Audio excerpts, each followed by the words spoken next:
Well, I've gone ahead and added the front pieces to this, and this is just to hide the tambour as it slides back in there. I've also made a couple of these, and what this is a handle that's actually going to attach to the tambour, and this will slide up here and go up against this and then against here. So now that I've got that done, I'm ready to start making the drawers. Well, I'm getting ready to start to make the drawers, and I'm in the stock selection phase, and I'm not going to go through how I make the drawers and do all that because you've seen me do it before, and there's 1,000 videos out there how to do it. But this is a very important step in the design part of the piece. So I spent some time this morning going through my wood pile and looking for some figured walnut to make those drawer fronts out of.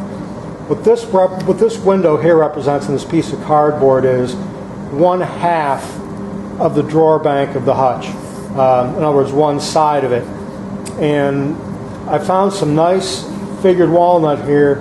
I'm just going to put this over there to make sure that I've got enough to go all the way across. Now, it's very heavy on this side and a little bit lighter on this side. I'm going to cut this, I'm going to resaw it, and then I'm going to figure what the figure actually looks like once I resaw those boards. Now there's another piece down here that I'm also going to cut out.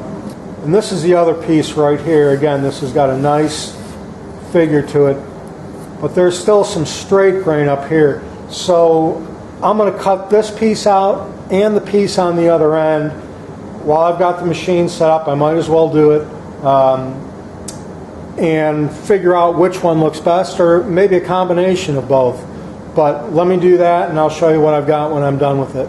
Well, I've got both boards thickness planed so I can see what the grain looks like on each side.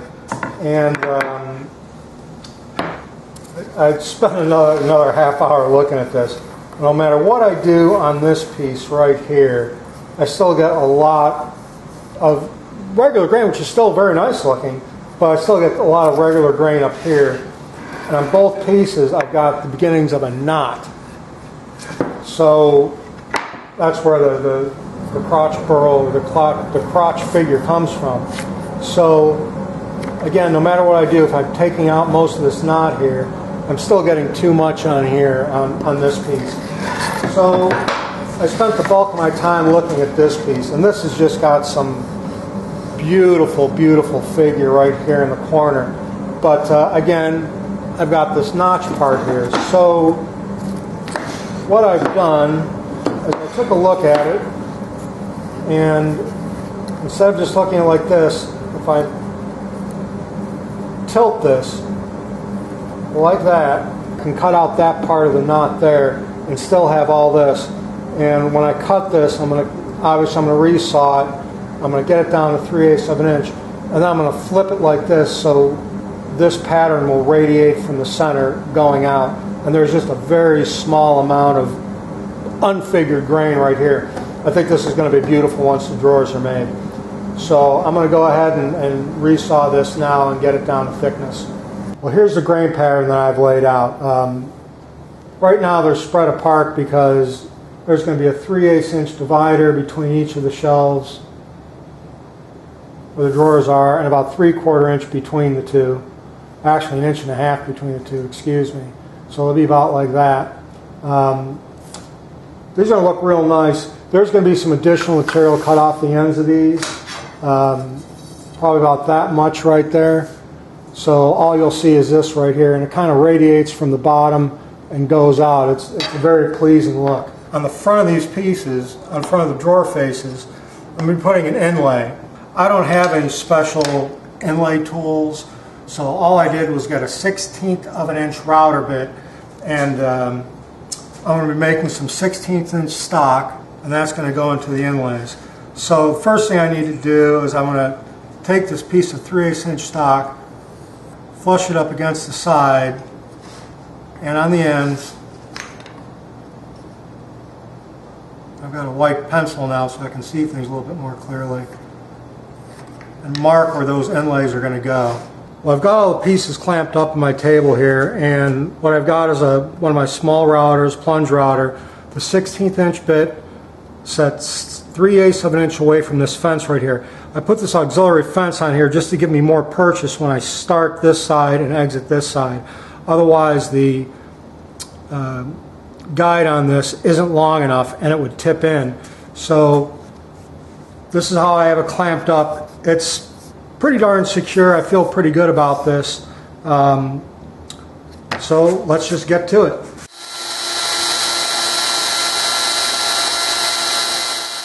I've got all the grooves cut in the drawer faces for the cross grain. Now I just need to reclamp this up and do the long grain. Well, I had to get a little creative in how I was going to do the long pieces. I can't really clamp them because they're too narrow, and I won't be able to get the router past anything. So the solution's pretty simple, actually. It only took about 5 minutes of head scratching to figure this one out. And I'm just going to use some double-sided tape. It's going to be a little bit labor intensive to put all this tape on and off and flip them around, but how often do you put inlay and burl? So it's worth the little extra time I spent on it. So I just want to put it on here. We'll put the first piece on so it's nice and tight. The second piece, I want to make sure it lines up with this edge. I really don't care if it lines up to the edge of the plywood or not. And that's real strong tape. That's not going to move anywhere. Just need to move it to the edge of my bench.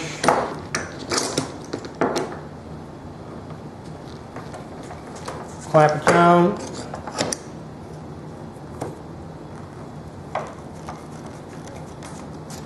And we'll route those grooves.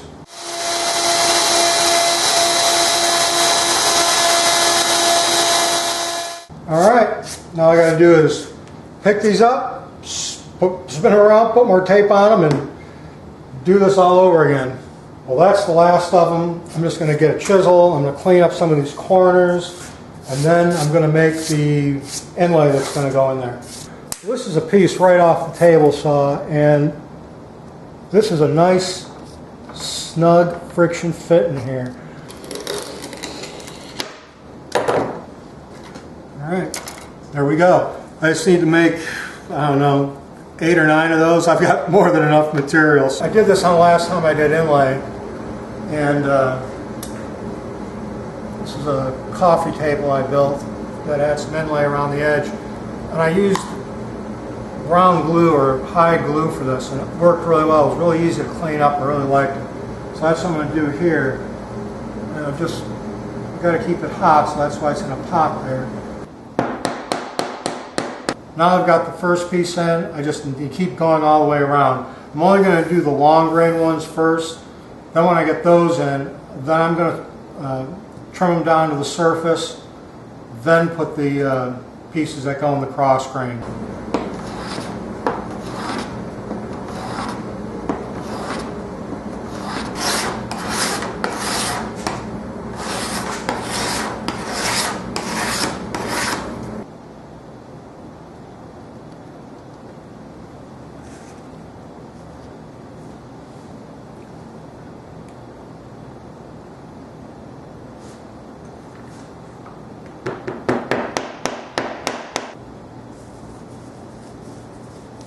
Well, I've assembled all the drawers. They're just simple dovetail boxes, and I've got each one fit into its opening. I've also placed them in here and put some mineral spirits on the front.